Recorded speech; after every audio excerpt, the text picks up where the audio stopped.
Bom dia, amados irmãos, graça e paz do nosso Senhor e Salvador Jesus Cristo. Vamos para mais uma meditação na Palavra de Deus, na Carta aos Hebreus, capítulo 10, versículos de 26 ao 39, diz assim a Palavra de Deus.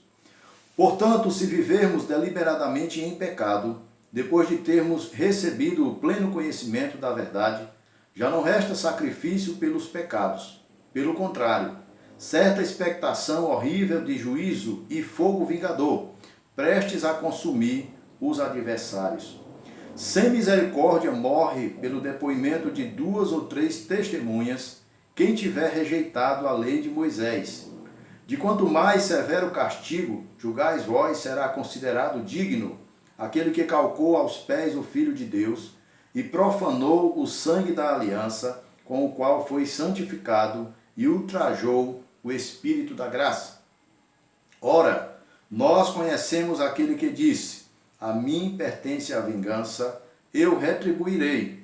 E outra vez, o Senhor julgará o seu povo. Horrível coisa é cair nas mãos do Deus vivo. Lembrai-vos, porém, dos dias anteriores em que, depois de iluminados, sustentastes grande luta e sofrimentos, ora expostos como em espetáculo, tanto de opróbrio quanto de tribulações, ora tornando-vos coparticipantes com aqueles que desse modo foram tratados. Porque não somente vos compadecestes dos encarcerados, como também aceitastes com alegria o espólio dos vossos bens, tendo ciência de possuirdes vós mesmos patrimônio superior e durável. Não abandoneis, portanto, a vossa confiança. Ela tem grande galardão. Com efeito, tendes necessidade de perseverança, para que, havendo feito a vontade de Deus, alcanceis a promessa. Porque ainda dentro de pouco tempo, aquele que vem virá e não tardará. Todavia, o meu justo viverá pela fé, e se retroceder, nele não se compraz a minha alma. Nós, porém, não somos dos que retrocedem para a perdição, somos, entretanto, da fé para a conservação da alma. Amém. Vamos orar? Senhor nosso Deus, te damos graças por mais um dia de vida que nos concede, por todas as bênçãos derramadas. Pedimos perdão pelos nossos pecados e pedimos que o Senhor fale conosco neste momento, através da tua santa palavra, em nome de Jesus. Amém. O que fazer, meus amados, quando nós já usamos todos os recursos necessários, cabíveis, para estimular os irmãos, para estimular a igreja, para fazer com que alguém reconheça Jesus como Senhor e Salvador, como única fonte de esperança, de salvação? O autor da carta aos Hebreus, desde o início, ele mostra ao público a superioridade, a supremacia de Jesus Cristo. Jesus superior aos anjos, Jesus superior a Moisés, Jesus superior a todo o ritual judaico, o cerimonialismo religioso dos hebreus. Jesus como aquele em quem nós devemos firmar a nossa fé e jamais vacilar. Mas com toda essas vastas informações, com toda essa riqueza de informação e precisão com a qual ele adverte o seu público, ele ainda encontra resistência, como nós, pregadores, líderes, pastores, nos entristecemos quando encontramos também resistência no coração ou nos corações daqueles que nos ouvem. Nós temos sofrido com irmãos que têm apostatado da sua fé. E esta palavra é uma palavra de advertência e é uma palavra dirigida a um público que já recebeu o pleno conhecimento da verdade. E é isso que o versículo de número 26 vai mostrar. Não era um público aqui amador, não era um público aqui ignorante em relação à lei do Senhor, mas era um público já consciente da verdade de Cristo Jesus, Diz assim o versículo de número 26. Porque se vivermos deliberadamente em pecado, depois de termos recebido o pleno conhecimento da verdade, já não resta sacrifício pelos pecados.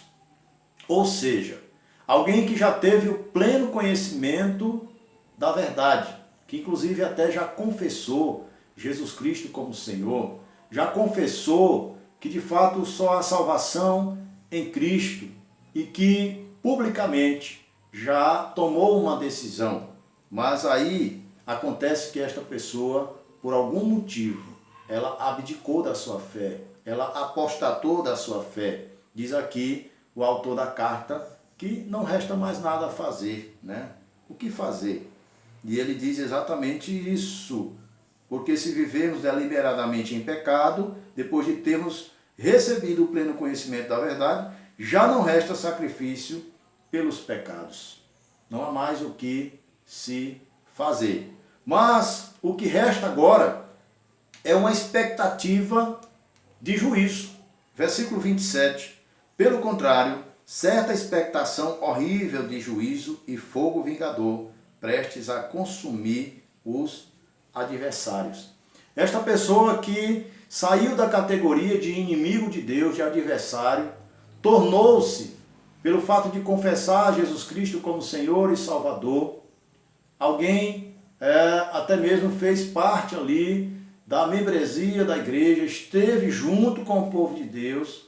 Esta pessoa agora volta a se caracterizar como alguém que é alvo do juízo, como alguém que é alvo da ira de Deus, novamente, como alguém que está na categoria de inimigo de Deus. E para esta pessoa não resta nenhuma outra expectativa, senão a de juízo e fogo vingador, diz a palavra aqui, prestes a consumir os adversários. Esta pessoa agora está na categoria de adversário de Deus, né? E o autor da carta vai dizer aqui que aqueles que rejeitaram a lei de Moisés, versículo de número 28, diz assim: sem misericórdia morre pelo depoimento de 2 ou 3 testemunhas, quem tiver rejeitado a lei de Moisés. De quanto mais severo castigo julgará a vós, será considerado digno aquele que calcou aos pés o Filho de Deus e profanou o sangue da aliança com o qual foi santificado e ultrajou o Espírito da graça. Se ele convence o seu público, mostrando com todas as propriedades a verdade, a inspiração do alto, que Jesus Cristo é superior a Moisés, e o público que rejeitava Moisés, que rejeitava a lei, eles tornavam-se passivos de morte quando eles infligiam a lei. Mediante o depoimento de 2 ou 3 testemunhas, aquelas pessoas eram levadas ao apedrejamento e, claro, um apedrejamento que os levava à morte. E ele diz assim: olha, julguem vocês mesmos. Se aqueles que rejeitam Moisés, que rejeitam a lei, que rejeitavam a lei, eram passivos de morte, quanto mais aqueles que rejeitam a Cristo, que é infinitamente superior. Rejeitam, como ele diz aqui, não apenas uma rejeição, mas algo que vai além disso. Ele diz aqui, aqueles que calcou os pés do Filho de Deus, aquele que profanou o sangue da aliança, com o qual foi santificado, e ultrajou o Espírito da graça. É exatamente isso que fazemos, né? Ou que fazem aqueles que rejeitam, aqueles que negam, aqueles que apostatam da sua fé e voltam aos fracos rudimentos do mundo, né? Aqueles que voltam às paixões desta vida e abandonam a sua fé em Cristo Jesus. E aí, meus amados, como fazer, como estimular, como novamente reanimar este público? O autor da carta aos Hebreus tinha essa esperança, tinha esse propósito de estimular aqueles irmãos, aqueles hebreus dispersos pelo mundo inteiro, que conheciam até então a lei, mas que estavam vivendo aqui um período de transição. Eles precisavam acreditar na superioridade, na supremacia de Cristo Jesus. E ele vai mostrar aqui agora que é possível, sim. Nós cremos que é possível, sim. E os versículos a seguir vão falar exatamente os passos necessários para haver uma restauração, para haver uma conscientização e para haver um andar de volta para Deus. Versículo 32. Lembrai-vos, porém, dos dias anteriores, em que depois de iluminados, sustentastes grandes lutas e sofrimento. Primeiro passo, meus amados, é que precisamos voltar aos primórdios da fé. Versículo 33, ele diz o seguinte: ora, expostos como em espetáculo, tanto de opróbrio quanto de tribulações, ora, tornando-vos coparticipantes com aqueles que deste modo foram tratados. Versículo 34, porque não somente vos compadecestes dos encarcerados, como também aceitastes com alegria o espólio dos vossos bens, tendo ciência de possuirdes vós mesmos patrimônio superior e durável. Ele relembra aqui a esses irmãos os seus primeiros passos na carreira cristã, a fé que eles tinham, a abnegação que eles tinham, o compromisso que eles tinham, o amor que eles tinham e a comunhão, né, que havia ali, a cumplicidade que havia ali entre aqueles irmãos. O primeiro passo, meus amados, é nós olharmos para as nossas raízes, para as nossas origens. E nós precisamos voltar, sim, aos primórdios, né, ao primeiro amor, voltar àquela fé que nós tínhamos no início, e aquela abnegação, aquela dedicação, aquela devoção ao nosso Deus, à sua palavra e à sua obra. Nós precisamos fazer a diferença. Nós precisamos ser crentes raízes, meus amados irmãos. Você precisa ser um crente raiz, um crente que tenha consistência, um crente que tenha raízes profundas, um crente que tenha essência, um crente que de fato vive Cristo Jesus, vive a palavra, não apenas tenha um discurso bonito na ponta da língua, mas acima de tudo tenha uma vida com Deus, acima de tudo tenha compromisso com a palavra de Deus. Como, meus amados, fazer a diferença? A palavra continua nos ensinando isso. Nós precisamos continuar confiando no Senhor. Versículo 35. Não abandoneis, portanto, a vossa confiança. Ela tem grande galardão. Quantas pessoas já abandonaram essa confiança? Isso porque a sua confiança em Deus era uma confiança circunstancial. Ou seja, dependia das circunstâncias. É muito fácil quando tudo está bem, nós cantarmos louvores a Deus, exaltarmos o nome de Deus e dizer sim, que Deus abençoa, que Deus está conosco. Mas quando as coisas não estão dando certo, mas quando a situação é adversa, mas quando estamos sendo provados, estamos vivendo situações indesejáveis, será que continuamos com a mesma esperança? Será que continuamos com a mesma confiança? Será que mantemos, irmãos, o mesmo ânimo, a mesma constância? Infelizmente, nós constatamos que grande maioria não mantém. Grande maioria depende, sim, das circunstâncias para louvar a Deus. Nós até cantamos, né? Não olha as circunstâncias, mas muitos têm olhado as circunstâncias e tem abandonado a sua confiança em Cristo Jesus. Nós precisamos manter também a perseverança. Versículos 36 e 37 diz assim: porque ainda dentro de pouco tempo, aquele que vem virá e não tardará. Todavia o meu justo viverá pela fé.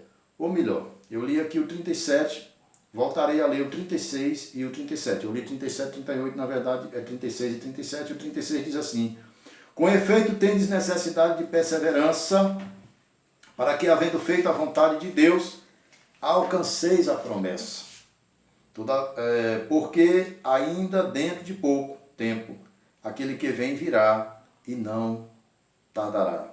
Nós precisamos manter a perseverança, meus amados irmãos. Muitos têm caído, muitos têm ficado pelo caminho, muitos têm desanimado, muitos têm se entregado às paixões deste mundo. Muitos têm voltado atrás. E a exortação da palavra de Deus é que nós corramos com perseverança a carreira que nos está proposta.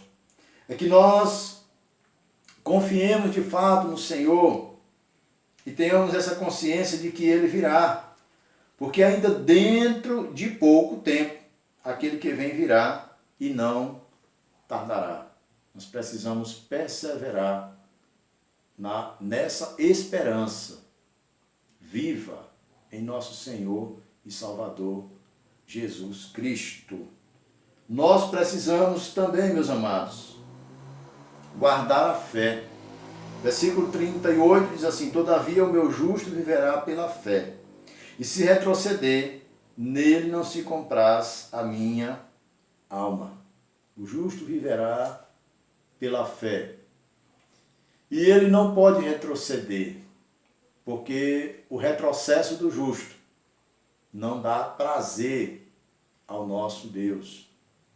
Não faz com que ele tenha prazer em nós. Nós nos lembramos na ocasião do batismo de Jesus, Deus fala, do alto da sua glória, e ele diz assim: este é meu filho amado, em quem me comprazo. Ou seja, em quem tenho muito prazer. Um filho que estava disposto a obedecer, a sacrificar. Um filho que foi incondicionalmente submisso à vontade do Pai. E nós precisamos, assim como Jesus também, meus amados, perseverar em obediência ao nosso Deus, perseverar crendo no nosso Senhor e Salvador Jesus Cristo. A Bíblia diz que o justo viverá pela fé. Há tribulações, há dificuldades, há ameaças de tempos ruins, há discursos negativos. E essas coisas, claro, têm abalado, têm mexido, têm trazido incertezas, inconstâncias. Mas se você faz parte da categoria dos justos, justificados por Cristo, você vai manter a confiança, você vai manter a perseverança e você vai manter a fé inabalável na pessoa do nosso Senhor e Salvador Jesus Cristo. Nós precisamos guardar a fé, meus amados. Versículo 39. Nós, porém, não somos dos que retrocedem para a perdição. Somos, entretanto, da fé para a conservação da alma. Nós não somos dos que retrocedem para a perdição. De lá nós já viemos, queridos. Nós não queremos voltar para o Egito. Nós não queremos voltar para o lamaçal. Nós não queremos voltar para a categoria de inimigos de Deus. Nós não somos dos que retrocedem, mas nós vamos perseverar. Somos, entretanto, da fé para a conservação da alma. Nós fazemos parte da categoria do povo de Deus, redimido, lavado e remido pelo sangue de Cristo, fortalecido E o Senhor que nos chamou, que nos regenerou, Ele nos dá a capacidade de perseverarmos até a sua volta. Então, amados irmãos, é exatamente isso. Quero aqui trazer esta palavra de estímulo aos meus irmãos, para que continuemos firmes na pessoa bendita do nosso Senhor e Salvador Jesus Cristo. Não sejamos vencidos pelas circunstâncias, não sejamos vencidos pelo cansaço, pela falta de fé, pelo desespero, mas possamos colocar em evidência cada vez mais a confiança no nosso Deus, a perseverança nessa jornada e a cada dia mais fortalecermos a nossa fé na pessoa bendita do nosso Senhor e Salvador, Jesus Cristo. Esta é a palavra de Deus nesta manhã para os nossos corações e eu gostaria de encerrar fazendo mais uma oração ao nosso Deus. Pai soberano, te damos graças por esta palavra, ministrada aos nossos corações, que traz, ó Deus, o fortalecimento, o estímulo a perseverarmos firmes e fortes, a vencermos o bom combate. Não somos, ó Deus, e não queremos ser daqueles que retrocedem para a perdição, mas daqueles que avançam, daqueles que continuam firmes para a conservação da alma, para a salvação da alma. Ó Deus, nos dá essa capacitação pelo Teu Espírito Santo. É a oração que fazemos, ó Pai, em nome de Jesus. Amém. Meus queridos irmãos, mais uma vez, um prazer, uma alegria enorme estar aqui falando com vocês. E que Deus continue abençoando a cada um em nosso Senhor Jesus Cristo. Amém.